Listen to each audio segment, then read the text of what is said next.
Welcome back to Multigrid Methods. Today is all about a code demo or code demoing. I guess we'll do maybe two codes. And I hadn't really planned on doing this, but I thought that because, well, I was last week I was deep into modifying the code base and making some corrections and testing a few things. And so I made a few more changes to the code than I had anticipated. And I made it, I think, um, well, better and more interesting. And so I wanted to show you some of the features for this code that's in chapter 7, or if you've got the updated notes on in Canvas, this is now chapter 8.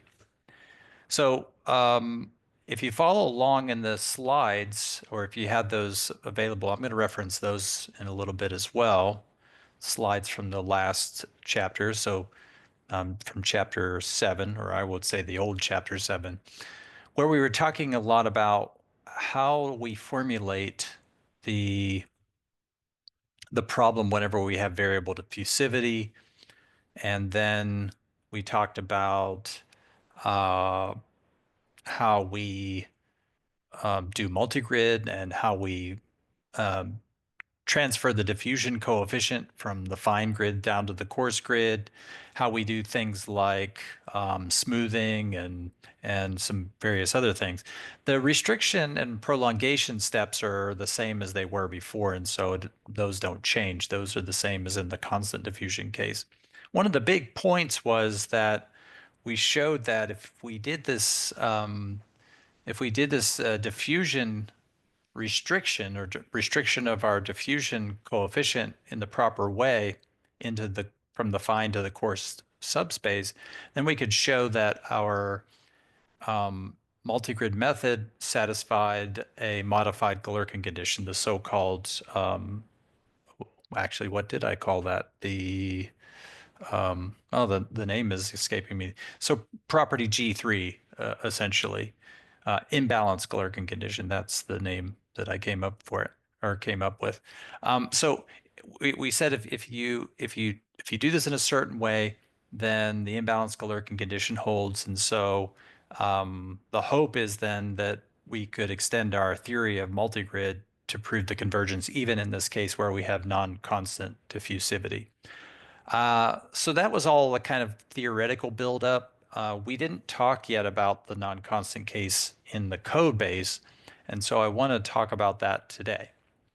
So first of all, where can you get the code? So the code is on the GitHub repo for the course, and the location of that GitHub repo is either you can find that in the YouTube description of each video, or in Canvas, I also have a link to that repo for the course. If I go into that repo, let's see, it's going to look something like it's going to, let's see if I have it here. It's going to look something like this. Okay, the course will have slides, and it will also have, and so it has all the slides that we've talked about. Now, I will say for those of you in the local audience, you have this set of lecture notes, and there's a new chapter 2, which has kind of bumped all the numbering in the lecture notes a bit. So the thing that we're currently calling chapter 7 in the slides is actually chapter 8 in the lecture notes. So I apologize for the confusion. But you can find the slides in there for the course, and then you can also find the codes in there. So you might take a minute to navigate over there if you want to follow along and play along as we go with these codes. They're recently updated as of today, and you'll see there's a MATLAB code base and a Fortran code base. I may do a little demoing of the Fortran code today, but we're mostly going to stick to the MATLAB code. That's what we're going to be talking about in great detail today. So if I navigate into the book version of the code and then navigate into this folder called 2DCC, then the code we're going to be demoing is this one here. This is for the elliptic 2D non-constant diffusivity case. And so if you're interested in following along, that's where we'll be. So let me minimize that for now. And if you have the notes set aside as well, you can refer to those, and the pictures are nice to refer to, but I'll also point back to those as we go. Okay, so thanks to one of you for posting the GitHub repo on the chat. So it's also there, guys.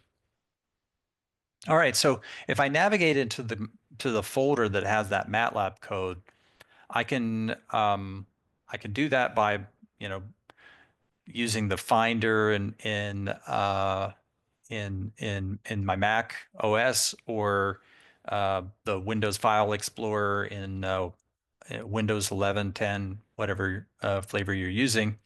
And so you can open up the program Elliptic 2D MG diff. So this is the main code that I'm going to be demoing today. Once I get into that code, you'll see it's an executable code. It's a script. And so I can press the run button and get into that code, or run the code. But it's going to ask you as soon as you do that, if you want to switch or change to the directory that contains that code. And you want to say, yes, change to that directory. So before I talk about the pieces of the code, let's just give it a run. So if I run that code, you can see in the command window, it's running it down there.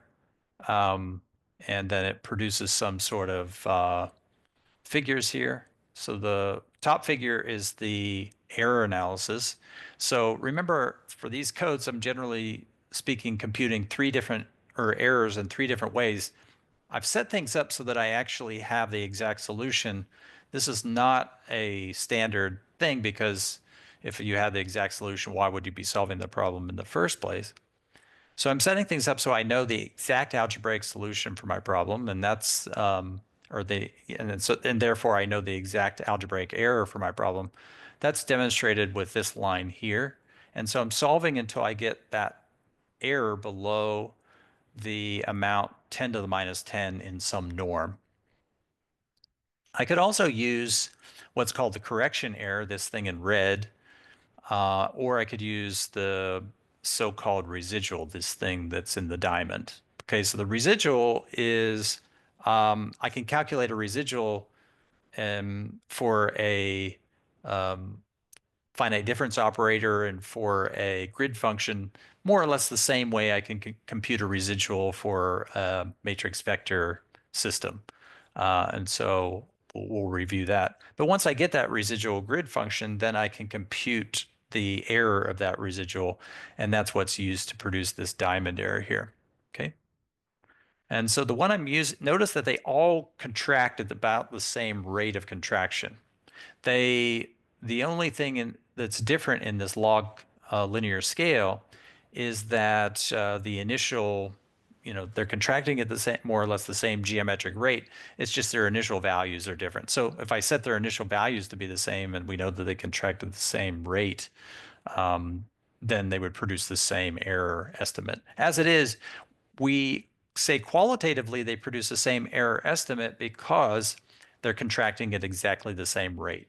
Okay, so we'll get back to that in a minute. The other figure window that it's going to produce is the exact solution. This is a picture of that, a plot of the exact solution.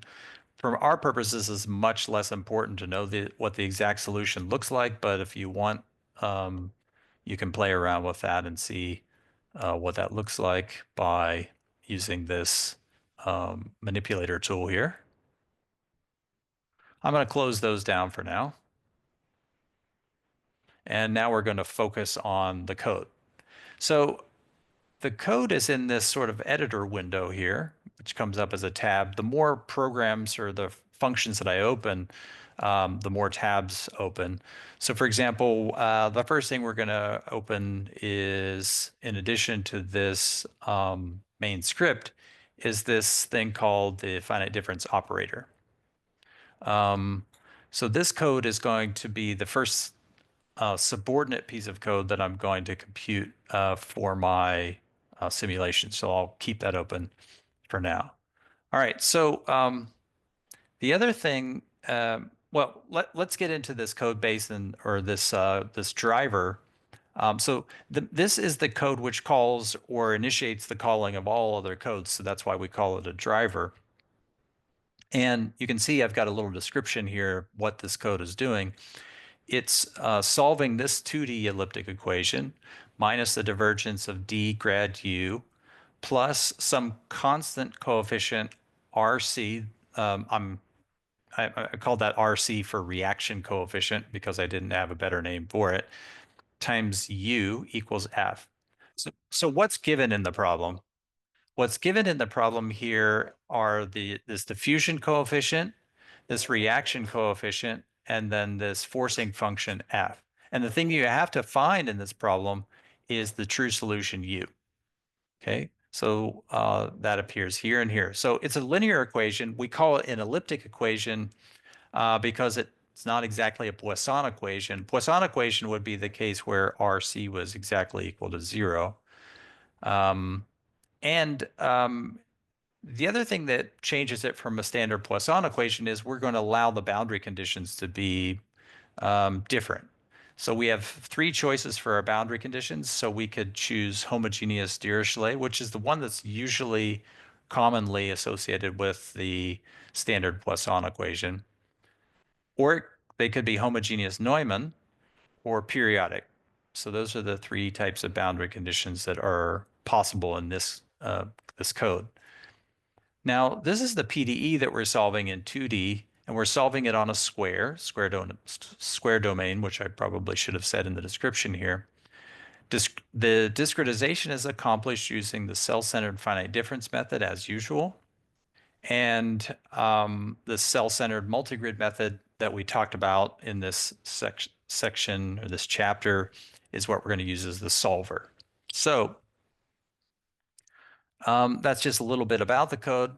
We're going to set some variables for our solver. The first thing we want to set is the tolerance for stopping.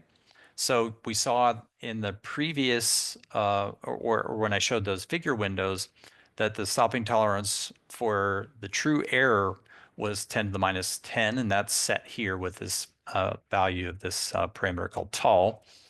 Now we're solving on a square, but it's not necessarily true that we always solve on a square. I guess the basic feature of this code is that it solves on a rectangular domain. It has to be rectangular. That's the only thing this is set up for. But it's set up to solve on a square, and I changed this up a little bit from the last time we did a demo. Instead of doing the unit square, we're going to do the square from x going from 0 to 3.2 and y going from 0 to 3.2. Okay, so it's still a square, but it's not a unit size square. All right. Now, the number of grid points in each direction that I'm going to set, we're going to try to change this a little bit later as we go through this demo. I want to do something which is a little more complicated than 512. So I want to do a non-square domain. That's ultimately what I want to demo today.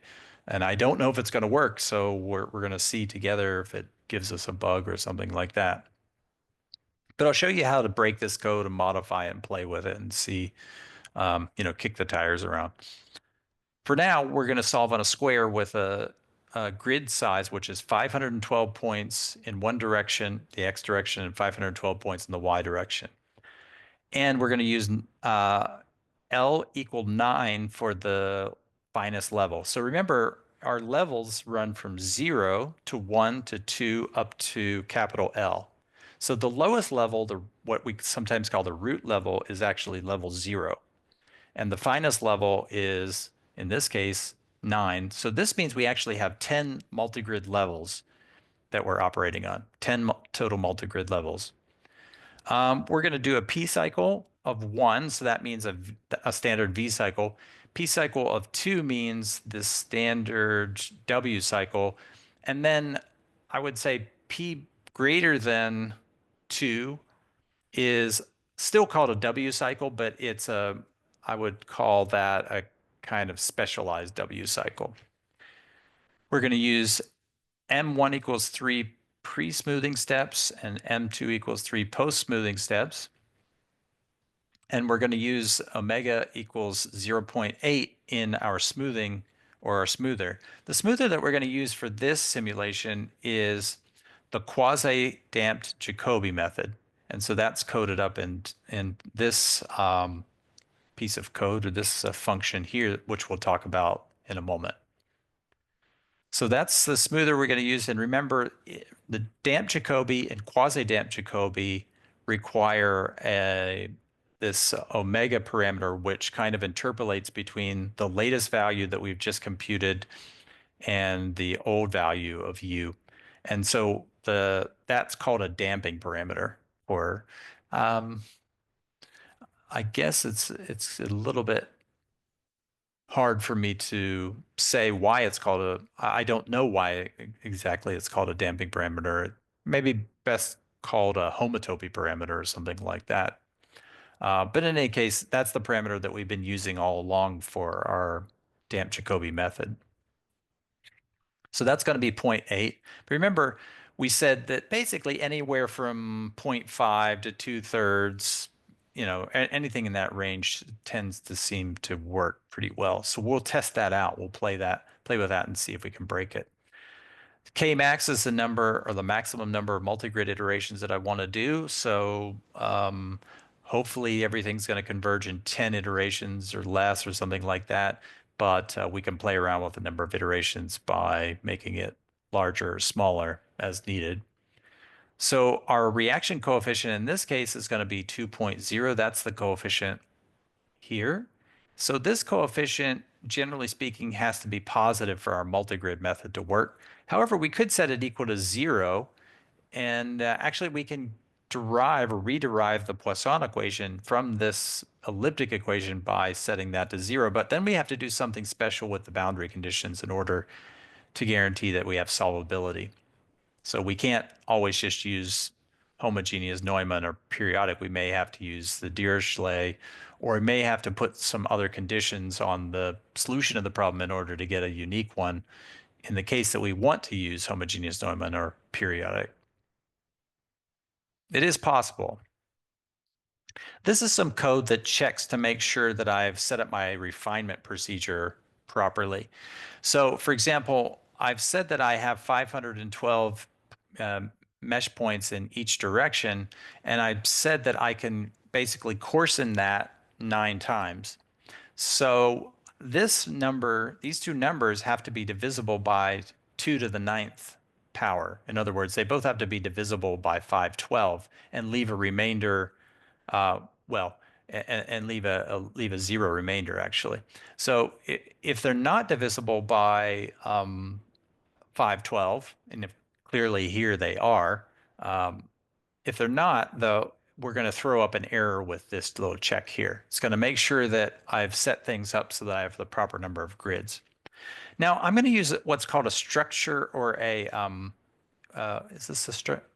I think it is called a structure parameter in MATLAB, maybe just called a structure variable. It's called mg_param, and for this guy, you just throw in all your variables into the structure parameter, and it stores them all as if it was like a single variable. And then if I want to pass a bunch of variables throughout MATLAB, this makes doing that very easy, and then I can reclaim all of these parameters. And so I don't have to pass a bunch of different parameters. I can pass this one big parameter which encapsulates them all, called mg_param, and I'll show you about that all about that in a minute. So what's going on here? Here I'm allocating the size or the storage I need for my solution spaces. So you'll notice that for my U, I need to allocate space that also incorporates ghost layers.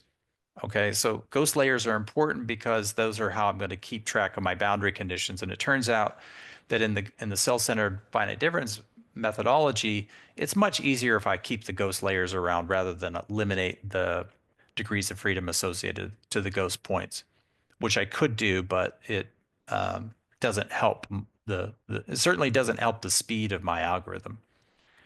Remember the given or the known quantities in this problem are the forcing function f, the diffusion coefficient d. Now the diffusion coefficient d has to be broken into two pieces, one which is defined at the east and west cell edges, and one that has to be defined at the north and south cell edges. And the reason for that is because of this figure here, or I guess we could say this figure here. Diffusion coefficients are broken up into whether they're on these north and south edges, which I'm coloring red here, or if they're east-west cell edges. And so, unfortunately, you have to keep track of both sets of points, at least on the fine grid. Later on, we're going to, after defining the diffusion coefficients on the fine grid, we're going to then move them to the coarse grid using some sort of restriction process. And we describe that in the book and in the lecture notes pretty thoroughly. If I want to, if I have this fine mesh, this 4x4 mesh, and I want to move the diffusion coefficients to the coarse mesh, which is just 2x2, then I have to move information from these solid red squares to these unfilled red squares, and the same with the black. And it's just a simple averaging procedure to do that. But notice that once I move that information to the coarse grid, then again, I'm saving two distinct sets of points or versions of my diffusion coefficient. These ones at the red points and the ones at the black points. So that's why I have to keep two different copies of the diffusion coefficient around. One is for the east and west cell edges, those are the black points, and one is for the north and south cell edges, and those are the red points. The f function, that's the forcing function, f on the right-hand side, and that guy is simply defined at the cell-centered points. I don't need any go cells for f. And so the ones, the grid functions that need the go cells actually have to tack on two extra points, and that's indicated with these +2 numbers here in their allocation. All right. So the next thing I do is I'm going to build the exact solution that I want in this case. And what I'm going to do is I'm going to build this in such a way that it satisfies homogeneous Neumann boundary conditions at the discrete level. And the easiest way to make that true is if it satisfies homogeneous Neumann boundary conditions at the continuous level, for reasons that I won't go into any great depth about. The true solution that I choose or have chosen is the exponential of cosine argument of x, which is 2 pi times x over the upper limit in x. So in this case, it's 3.2. So it's 2 times pi times x over 3.2. That's the first argument, cosine x argument. Cosine y argument, what is y argument? In this case, it's more or less the same. It's 2 pi times y divided by 3.2. So that's my true solution that I want to have for this problem. Now, how do I guarantee that that's actually a true solution for my problem? Well, I'll show you that in a moment. It's actually very easy to do. But I do want you to be aware and observe that I've only defined this U exact for the interior cell-centered points. That's one thing. And so far, I've only defined the U exact, and I haven't defined anything else. So again, how do I know that that is going to be my exact solution? Well, the way we're going to do this and make this work is we're going to build the diffusion coefficients. We're going to use the same functional value for the diffusion coefficient because that's as it should be. But we have to keep two different copies of that, one on the east-west cell edge and one on the north-south cell edges. And so notice that the function is the same. It's 1 plus a half times sine of some x argument, which is 2 pi times x over 3.2. And then sine 2 pi y over 3.2. Okay, so 1 plus 1/2 times the sine of 2 pi times x over 3.2 times the cosine 2 pi times y over 3.2. So that's the same value that I'm going to use for the east and west edge points as for the north and south edge points. Notice that they're the same. It's just I have to evaluate those that function at two different sets of grid points, and that gives a collection of different points. But notice, importantly, from this discussion that my diffusion coefficient is no longer a constant, it's a variable. Now it has to be a positive constant at each location on the grid. That's, that's a requirement of our solvability. And it is because this function is always greater than 1/2 if you look at it.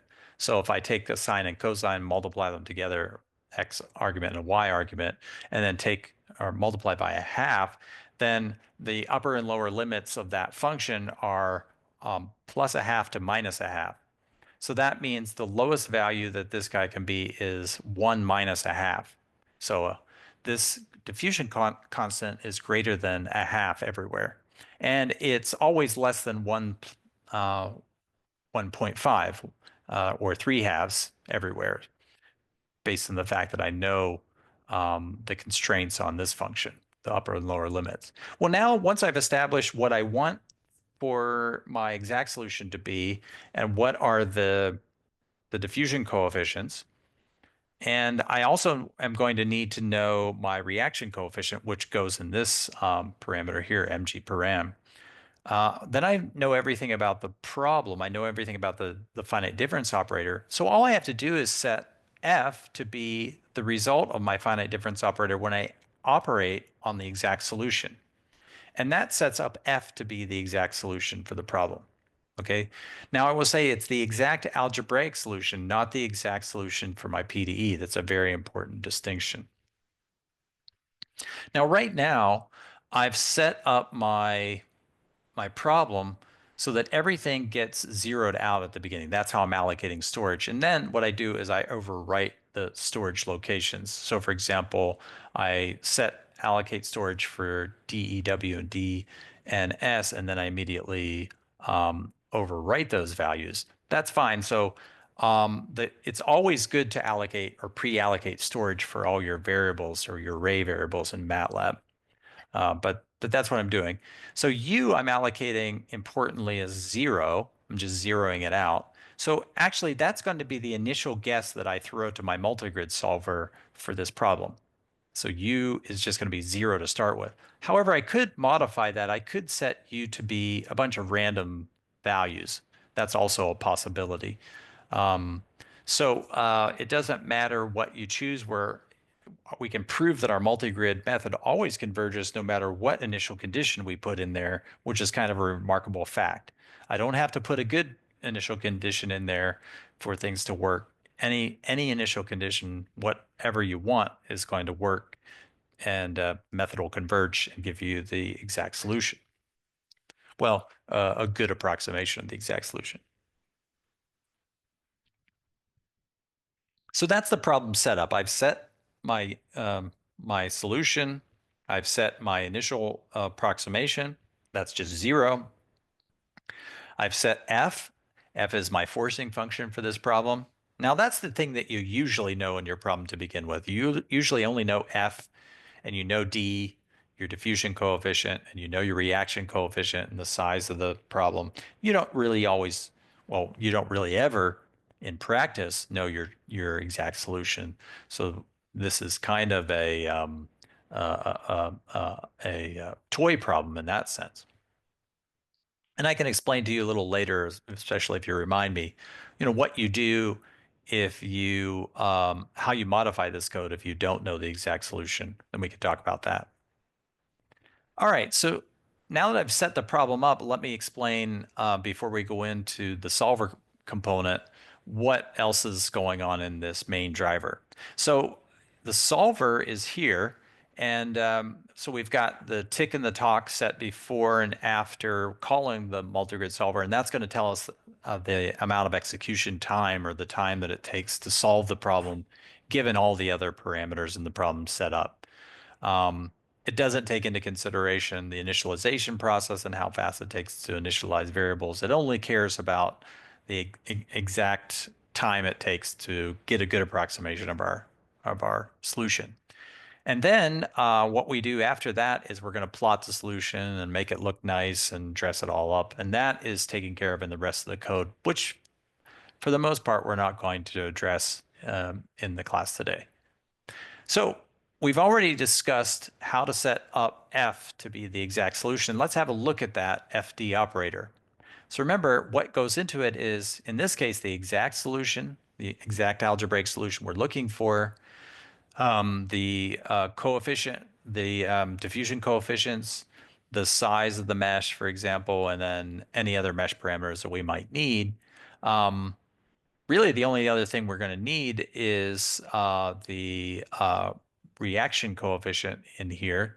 But notice that this mg_param is just sending in everything. It's just got everything that you might want or need to define the problem. So I just threw it all over there just in case I ever needed any of it. So here's what that function looks like, FD operator. We put in a bunch of variables, and it's going to give us a result. Okay, the result I'm going to call operator result. There's only one result of this problem. Now we could have multiple outputs for a function. In this case, we only have one. If you have multiples, then you have to put them in brackets in case you are new to MATLAB. That's the usual operation. Now I could put it in bracket, and it's not going to hurt anything. But since I only have one output, I don't have to use the brackets. So I'm going to throw U, D, HF, and any other parameters I need into this, and I'm going to calculate something, and that's going to give me hopefully the result of the operator acting on U. Now, what does that operator look like? That operator is exactly this bit right here. Okay, it's that bit. And so I'm saying F is equal to that. But of course, I'm not talking about the the continuous operator. I'm talking about the discrete operator. So this is a finite difference approximation of the Laplacian or minus the Laplacian. And then this is just the sampling of U at the grid points, okay, times R.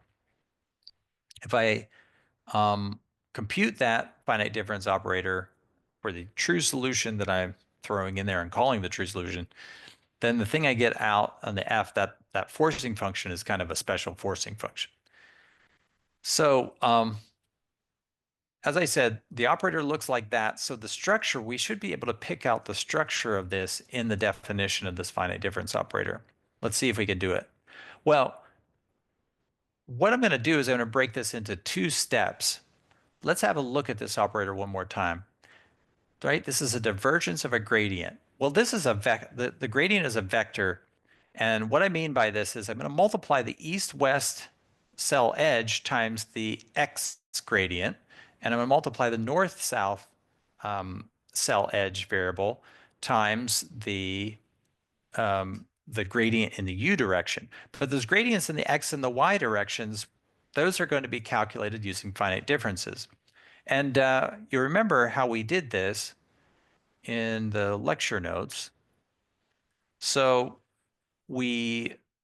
basically the process I'm talking about is multiplying that part of the diffusion coefficient. So that's the east-west cell edge diffusion or diffusion coefficient times some sort of discrete gradient. The discrete gradient is just a finite difference. And then I divide by h. Right? Here I'm collecting two divisions by h because I'm going to do another finite difference operator to represent doing the divergence part. But what I'm doing here is really breaking this into two fluxes. So first of all, I'm doing an east-west flux, right? And that's going to land here on every east-west edge point. And I'm going to define a north-south or a y-direction flux, which is going to land me when I take it on each one of these north-south edge points. And then once I take the difference of, say, these 2 points here, the values at these 2 points, and multiply it times that, that's the thing I'm going to call the the north-south flux, and this guy is going to be the associated east-west cell flux. That's what I'm doing here in this code. So I'm breaking this into an east-west flux and a north-south flux. And for the east-west flux, I need to multiply the east-west diffusion coefficient times this finite difference for u. Now I'm holding off my division by h here, okay? And I'm going to save that for the end because at the end I divide by another h. So I'm just going to divide by two powers of h at the end right here. I'm going to divide by h squared. So I'm saving that for now, and I'm breaking that flux into this kind of it's like an almost flux because it's not quite the exact flux. It's the flux, but I've I've not done the division by h here. So that's for the east-west edge. For the north-south edge, it's similar. I multiply the north-south diffusion coefficient times the flux in the y direction. Okay, and the flux in the y direction, or the gradient in the y direction, is just the finite difference in the y direction. Well, then finally, I have to take the divergence of those two fluxes, right? The two flux directions, and so that just means I'm going to take the x finite difference of the east-west flux and the y finite difference of the north-south flux. And the result of that is in this calculation here. So there's the east-west difference. So that's the flux or the divergence of the east-west flux. And here's the divergence of the north-south flux. Then I have to put a minus sign in front of everything, right? Because there's a minus sign in front of my operator here. And of course, I was saving my division of those h's. So at the end, I'm just going to divide by h squared. So this is 8. That's what that hf squared means. Okay, it's hf. H just means the fine level mesh spacing. And so I've got the fine level mesh spacing going in x and y direction being the same. And so if I multiply those together, I'm going to store those in the variable hf2. So that's the square of the of the step size, the mesh size. Now the thing that's missing is I have to add on this RCU term, right? And so that guy is added right there, RC times U. So that's the finite difference operator um, in totality. Now, what I'll say is I've used a trick of MATLAB, or a nice feature of MATLAB, in that I can write code, or I can add vectors or arrays together in a vectorized fashion. What I mean by that is I can, so I'll demonstrate it down here on the command line. So if I have two vectors, right? Say u equals 2, 3, and 6, and v equals 7, -1, and 5. Then MATLAB allows me to add these together without putting them through a do loop. I can say u plus v, okay? And I can get the answer. Or I can write this as u 1 to 3 plus v 1 to 3, and I get the same answer. And all this means is this is MATLAB's array notation saying take that section which is 1 through 3, but of course that's everything, and take the same section v1 through 3, which gets everything. You add them together, you get the result. So that's the calculation, or the sort of calculations that I'm doing here. Okay, but the difference is I have arrays which are two-dimensional, so they're not just one-dimensional arrays like the simple example that I just used. So I've taken advantage of that feature to write this code in a very short format. And the nice thing about the vectorized code is the operating system or the compiler can do this operation in any way it seems fit to do this in the most efficient way. All right, so let's get back to our main calling program, our driver. We've just gone through the calculation of the right-hand side f, in such a way as that we know that U exact is going to be the true solution. So we're going to put that U exact in our pocket and pretend we don't know it, but keeping in mind all along that we do. Now, the next thing we're going to do is call the multigrid solver. So the multigrid solver has a very simple calling structure. We have to receive three variables on output. So what are they? U is going to be the new best approximation that I'm going to generate from my solver. Then I've got some additional variables called error values and k-stop, because k-stop means the number of iterations k that I needed to obtain my tolerance. And error values are the errors that are generated along the way to stopping. So those are the three things I'm going to receive. The most important of those, of course, is the true solution or the approximation of the true solution. The others I just use for plotting things and making them look nice. Okay, so the multigrid solver takes on input my initial guess, which we said in this case is just going to be 0. It's going to take in the value of F, the value of D, the diffusion coefficients, and any other parameters that I want or need to throw at the thing to do my computation. And then finally, I'm going to pass the exact solution in there as well so that I can see what the results look like. So let's demo this code before we get into any more details about what's going on. So as I said before, the easiest way to run this code is just to press the run button at the top. Let me make the command window a little bit larger in order to do that. So just press run. And you should get, in the command window, you'll get a bit of output telling you how you've done. It tells you the residual, the correction, and the true error along the way. And remember, I said those things are contracting at the same rate, at least they look to be graphically. But the only difference is their initial values are quite a bit different. Notice that the residual and the correction are predicting an error which is much larger than the actual true error after the first iteration. In any case, you get this output, which tells you how you're doing with respect to your error approximations, and then it tells you the total elapsed time that it took to do a computation. Let's play around with this like we did previously and see if we can change the results and get different answers. So one thing about multigrid is it's known to be a solver that is essentially it doesn't depend on the number of levels, the contraction rate. And so we always expect to have a convergence in a time which is proportional to the time it takes to run the same number of levels. Now that time goes up as the number of degrees of freedom goes up. But the nice thing about it is it only goes up linearly.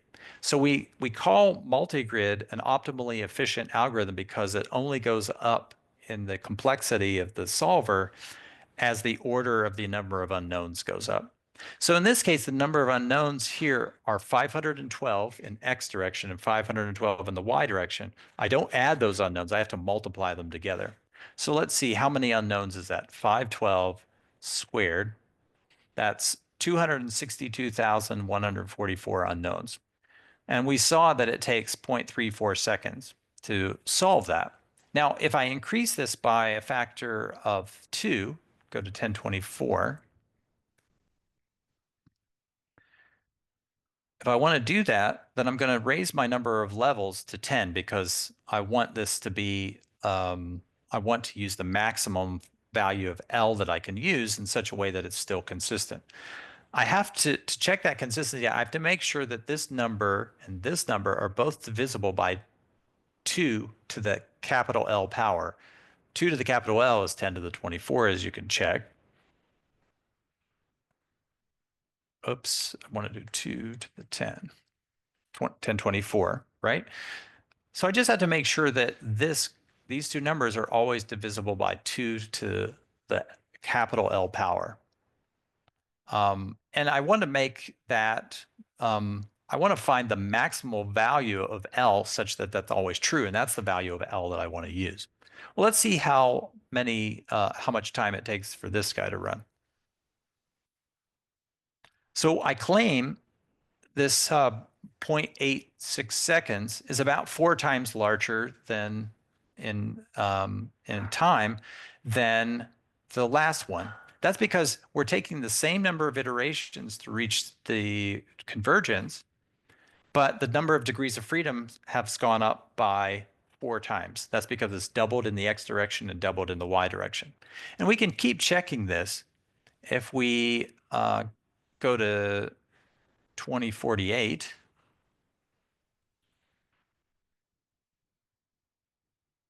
which should be 2 to the 11th power.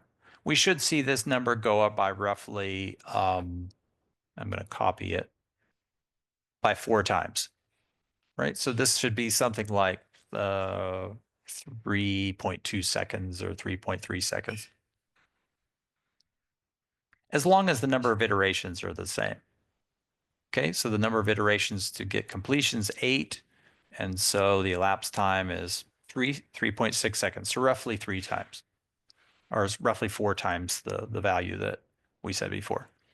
Okay, so let's do it again. 4096, 4096. That should be 2 to the 12th power. And we should see this number go up by a factor of 4 again.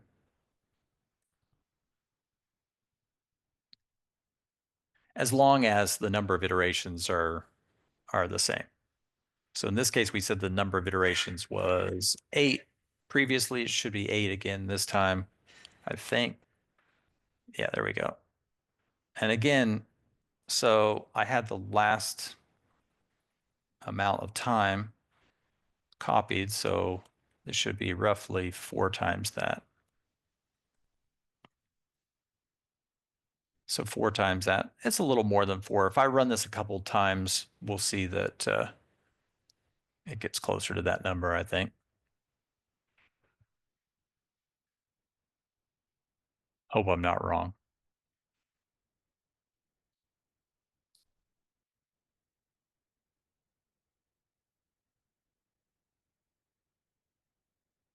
So roughly the same. So in this case, maybe five times. But the important point is the contraction rate. If you put an eyeball on the contraction rate previously, it's not changing, even though we're making the grid spacing quite a bit smaller. How many grid points do we have now? So we had previously something a few 100,000. Now we've got 4,096 squared, which is 16,777,216. Okay, so that's quite a lot of degrees of freedom for this problem. We could keep going in this manner, and we could go up to 2 to the 15th power or something like that. But that's, yeah, you get my point, I think. Let's try some other things we can modify. We'll go back to a more pedestrian 512 by 512. Okay, so that we said was 2 to the 9th. And let's run it to make sure everything is running. Let me show you what happens, by the way, if I set my number of levels to be too large. If the number of levels is a bit too large, you notice that it throws back an error say that NL is not divisible by 2 to the L. So that throws a coarsening error. You might say, well, does it have to be 9 levels? No, it doesn't have to be 9 levels, but then it doesn't converge as fast because we're not taking advantage of the full power of multigrid. So that one converged in 8 iterations. This one is going to take how many iterations? Still 8 iterations. Okay, that's kind of remarkable. Let's keep backing this off. Yeah, there we go. So now if we go all the way out, if we do 7 levels, it takes 21 iterations. Okay, it's still converging, but not quite as fast. We're not taking full advantage of the power of multigrid if we don't take enough levels. Although 8 and 9 aren't that different, which is kind of remarkable. Okay, what else can we try? I have a As I quick said, question. yeah, go ahead. Um, So philosophically, if I want to solve a PD, I want to solve it accurately and also solve it like efficiently, right? So now for different levels, for example, what you just did, the time elapsed is kind of similar, and we know that because we set the threshold, they will eventually arrive in the same amount of like same order of magnitude of like error. So is there any like rule to choose the number L here? Like any like experience on it? Um, for choosing capital L, Mm-hmm. I usually always choose it to be the largest number such that 2 to the L, it divides both of these Uh-huh. numbers evenly. And so you don't have to do that, as we saw, but usually that results in the greatest or the fastest convergence rate. Um, Oh, okay. The rate, yeah.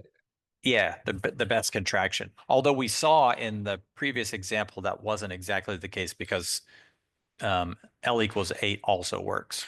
Okay. But Okay. if I stray too far from that, like go to L equals 6, my convergence rate is going to slow way down. Still going to get convergence, but it's now 7 times 10 to the minus 1.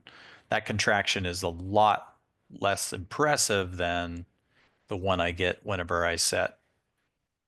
Yeah. Uh, Oh, yeah. And this see, time the time also is different. This time it's way shorter as well. yeah, exactly. Okay. Got it. But Thank you. interestingly, there wasn't much difference between 8 and 9, Yeah, eight which, and nine. Yeah. I'm just like I'm surprised that it's not that different. yeah. Um, it's, I guess you're getting enough of the power of the multi-grid method that it's Mhm. not making too much of a difference. Yeah, yeah. So what are some other things that we can do? We could use a P of 2. Well, first, let me reset and make sure everything's back to normal. Okay, so notice that when we do P equals 1, we're getting 5.1 times 10 to the minus 2.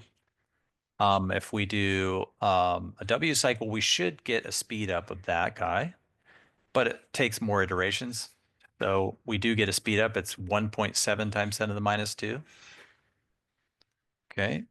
But it comes at a cost, and the cost is, it's much more expensive to do a W cycle, but it converges in much fewer iterations, in this case, 5 iterations versus 8. So you have to balance the cost. It looks like in this case, the time difference is not that big, right? So if I go back to P equals 1, um, well, yeah, actually P equals 1 in this case looks to be a little more efficient because um, you know, doing those extra W cycles is very costly and it converges in. It takes more iterations to converge, 8 rather than 5, but it's so much more costly to do a W cycle than a V cycle. What else can we check? So you notice that we're using the damp Jacobi method. We could change the omega parameter in the damp Jacobi. Right now I'm using zero point 0.8.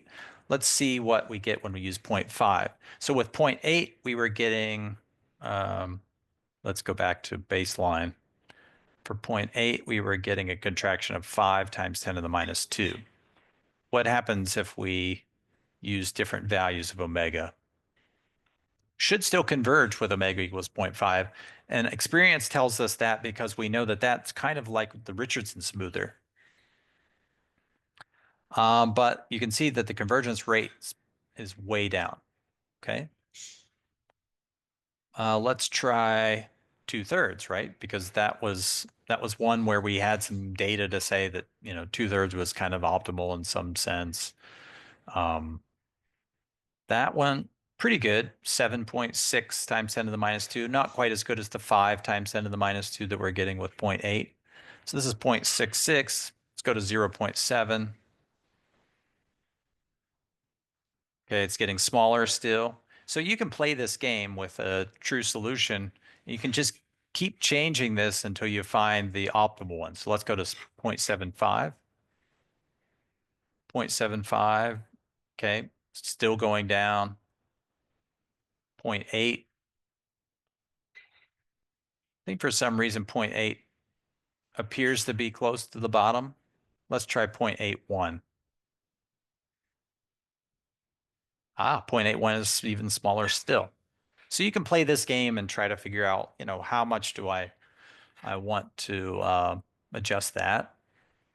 What about the smoothing parameters? If I take more smoothing, then I should expect to get a faster convergence. But remember, we said smoothing is the main cost of the whole algorithm. So if I take too many smoothing iterations, I can overdo it and I can start losing efficiency. Let's reset this back to 8. We should get a better contraction than we saw with 3. And we do. We get 3.8 times 10 to the minus 2. Our contraction is getting better. Okay, but what's the difference between 4 iterations and 3 iterations? Looked like in total amount of time, not that much. It's 2.2 versus 2.3. Let's go up a little bit more to 5. You'll start to see this number creeping up, I think. Should start to see that number creeping up. Yeah, 2.6. It's converging in seven iterations, but we're not seeing a big return for doing more smoothing iterations. Okay, we're going to start losing out, I think. Let's go to 6 and 6. Okay, so we're not really converging any faster, but our cost is going up, right? So we need to start thinking, well, maybe this cost is too much. Okay, try 7. So let's see if I can go over 0.3 seconds with that. Oh, that's strange. Okay. This one, it dropped in the amount of time because we went from 7 iterations to 6. So but in any case, you can play around with this number and you'll see that there's some point where doing more smoothing iterations doesn't really help me. It just slows things down. So let's see if we can really break this and just let's go up to 20 just to show the point. It's 20 pre-smoothing and 20 post-smoothing. This should be an expensive algorithm for us. Yeah, you see now it's going over up to 4.49. So that's considerably more expensive um, than just doing, let's say, 2 iterations. 2 iterations is possible.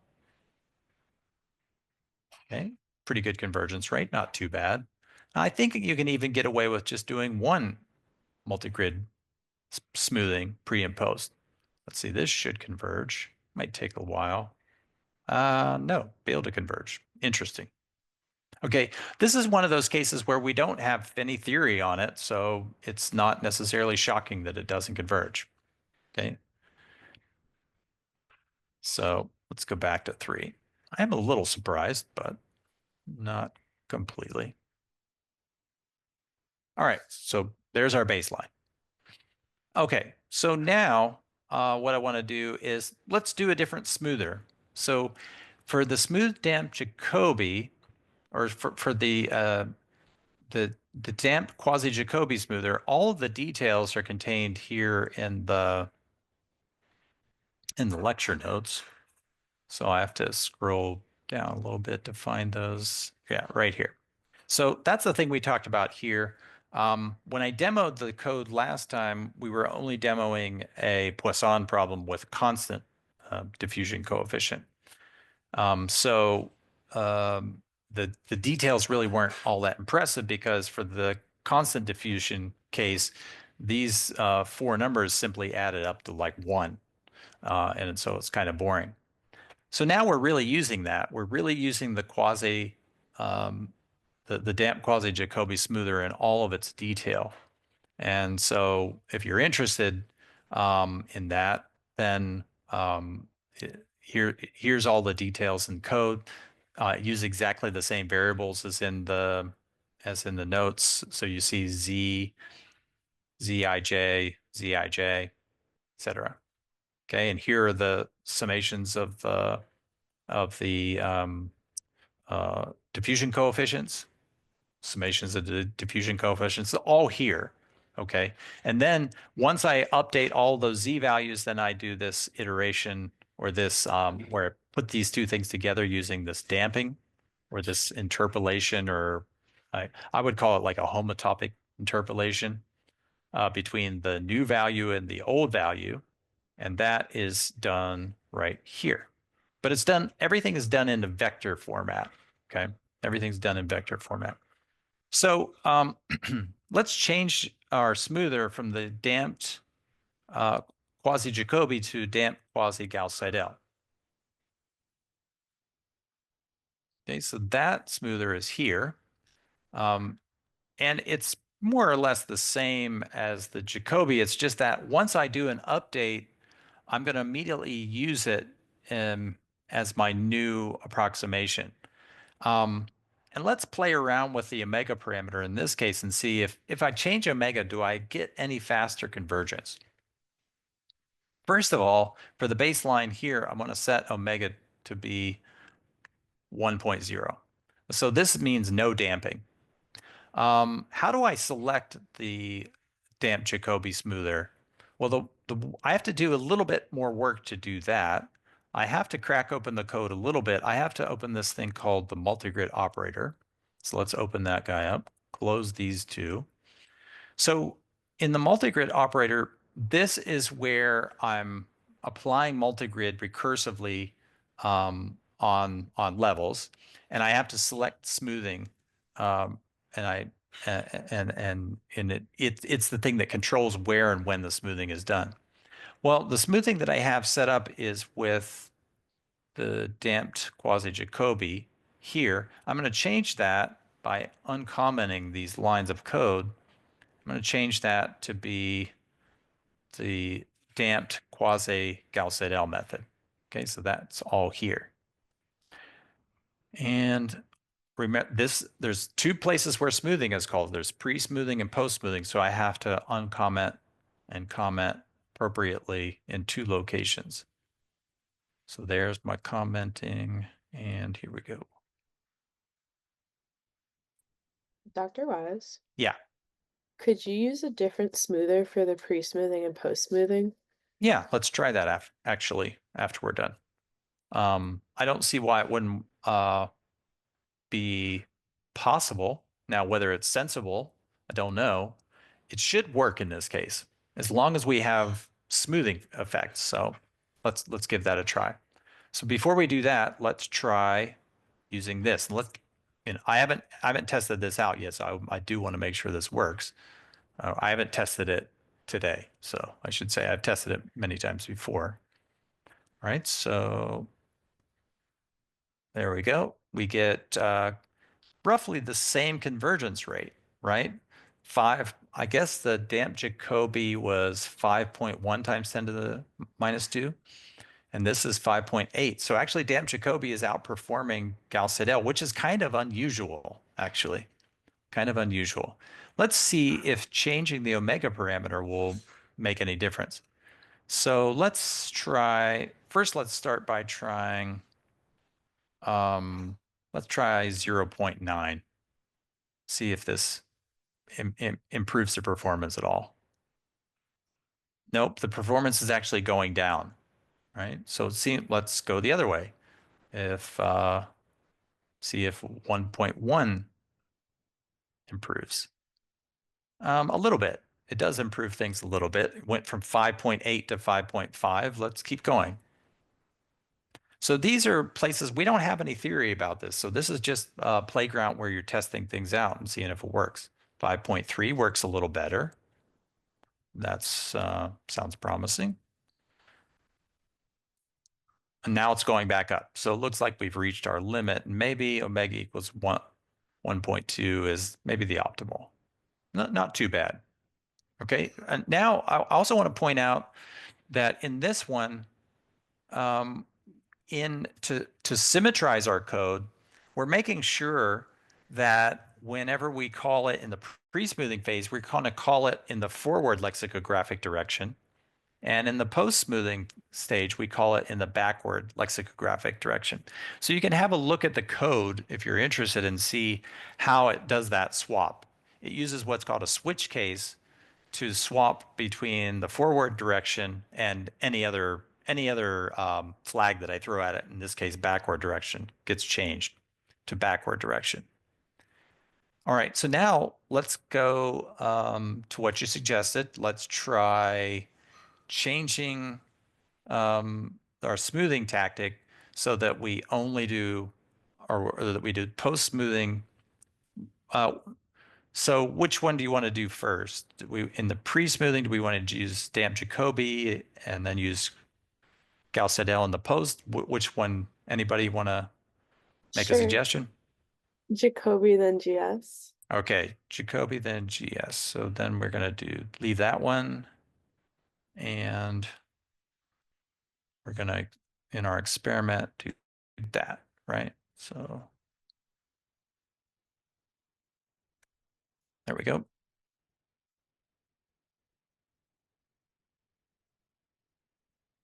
And I'm going to guess that this is going to work just fine. Oh, although, let's see. The funny thing is, though, we probably want to use an omega parameter for different in both cases. That's because they both have different optimal values for omega. And I don't have it set up to do that, but let's use 0.8 and see if it works. So this we know is going to be pretty suboptimal for GS, but it's going to be optimal for Jacobi. But I'm going to guess it's still going to work. Yeah, it works pretty well, actually. Works pretty well. Let's try, so let's go back and fix that. Let's change it back both to Jacobi. Jacobi seems to do pretty well. Why don't we also try, let's try doing post-smoothing but no pre-smoothing, right? So that's what we call a so-called one-sided algorithm. Right? So, or do we want to do pre and no post? I don't know. Let's try both, I guess.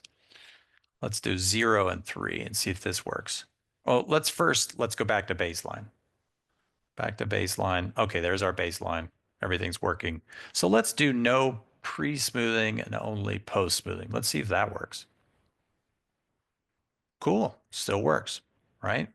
And that algorithm there is at roughly half the cost of the previous algorithm, right? Because it's only doing half the amount of smoothing. Let's do all pre-smoothing and no post-smoothing. Also works. Okay, not quite as well. So if we go back to the even case, we, of course, achieve the fastest convergence.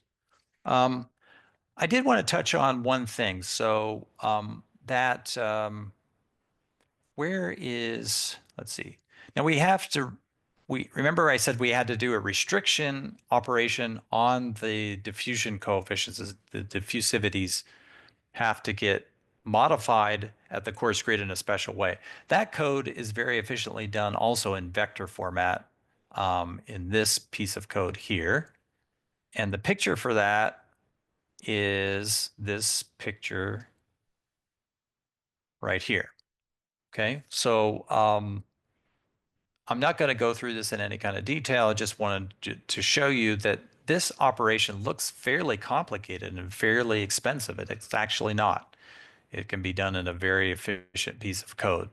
So basically, I take in fine grid versions of my east, west, and north, south diffusion coefficients, and I can easily transfer them into a coarse grid version. Okay. Anything else you guys would like me to specifically demo? Anything you'd like to see before I get really adventurous here? I think the take-home message today is like, no matter how you try to screw up the solver, it's still too strong so that it always converge. Well, yeah, it does work well, but you have to know what parameters work and which don't. Let me show you. So this equation here, first of all, everything is rigged so that it works kind of perfectly and quickly. I didn't get to show you the boundary conditions, by the way. Boundary conditions are applied in this little function called apply BCs, and we are using the homogeneous Neumann. We could also use our periodic. But I want back to this point, you have to know what will work in some sense, in some broad sense, not just anything will. So for example, this one is kind of, if I change my problem enough, can I break it? And the answer is, looks like you can, because RC parameter, if I change this to a negative value, right now it's set to be 2, but if I make it a negative value, so this equation may still actually have a solution, but it's what we call an indefinite problem. An indefinite problem. The associated coefficient matrix is neither positive definite nor negative definite. It's indefinite. It has both positive eigenvalues and negative eigenvalues, even though in the general case, it's still what we call a symmetric operator. The question is, will our usual multigrid method converge in this case? And the answer is no. It actually blows up quite dramatically. Okay, so the equation has to be right, and this comes back also to a point that we made about the boundary conditions. If we set R to be this coefficient to be equal to 0, then the only way this may converge is if I have the right boundary conditions. See, in this case, it doesn't converge again, but it looks like it's on its way to convergence, so that's pretty cool. So why isn't it converging? Well, it's known that in this case, there's no unique solution to this problem. You need this constant to be positive, this RC constant. So you do have to know some things about it. You have to know the correct interplay between the boundary conditions and these coefficients. But otherwise, yeah, you can do some experimentation and try to break this, and oftentimes you won't. Okay, because it is quite robust. It is quite robust. Is there a list of like differential operator that we can like have like like a handbook is like, okay, this one Yeah. is good, this one is bad. Yeah. So in the book there's a book by Trottenberg, which I cite in the book. Let's see, do I have no, uh, no, that's the wrong folder. Okay, there's a book by Trottenberg, and it does basically just that. So it tells you what operators you can do multigrid on, and it tells you what sort of smoothers you should use. So one thing I should say is, if I do change that RC to be negative, maybe if I change my smoother, then I can get a smoother that will work. Okay, so it is possible to do that. The book by Trottenberg gives you kind of like an encyclopedic list of facts and known facts about, when you can expect things to converge given this blah, blah, blah setup. And what equations will multigrid work for? Like, will it work for the Stokes operator? Will it work for the biharmonic operator? Things like that. Okay. All right. You guys, let's see. So I'm going to try something here. I don't know if it's going to work. So if it doesn't and things start to go sideways, we'll abandon ship and we'll stop. Let me just set the baseline back up here. So baseline was this problem. Okay, we're back at baseline. Now what I want to do is I want to kind of stretch this domain so that it's twice as long in the x direction, but the same amount in the y direction. I want to see if I can still solve my problem in that case. Okay, so what I'm going to do is I'm just going to make the x direction, let's make that twice as long, 6.4. And I'm going to change my number of grid points in that direction to 1024. Okay, so this should work, and I'm testing it in the next few days to make sure it does work, but I don't know right now if it does work. I'll just be honest. Now, how many levels should we set? We should set L to be the maximum integer, so that both of these numbers are both divisible by 2 to the L. So this one's divisible by 2 to the L, that will give a 2, and this is divisible by 2 to the L, that will give a 1. So everything's fine here. Now we can't make that a 10. If we make it a 10, it won't work. All right, so everything else should run. Let's see if our solver converges or not. Okay, so let's see here. Okay, good news. It converges, but one of my plots don't work. That's good. That's good news. Let's try. So it's not going to give me my plots because the dimensions are screwed up in my plotting. But that's good news. At least my iteration method is converging. Okay, now let's do it the other way. Go back 3.2, 6.4. So this is definitely a non-square domain, right? 512 by 1024. Again, same conditions apply. I want to choose capital L to be the largest integer so that both of these are divisible by 2 to the capital L. And they are, no problem there. And again, it converges, so that's good news. For some reason, my plot's not converging, but that means that the smoothing method works, all the boundary conditions work, the operators work, so that's good news. I've never tested that before. Well, I've tested it in the Fortran code, which is the grandfather or the grandmother of this code. So it worked there, and I expected it to work here, but I hadn't tested it before. Okay, so that's where we're going to end.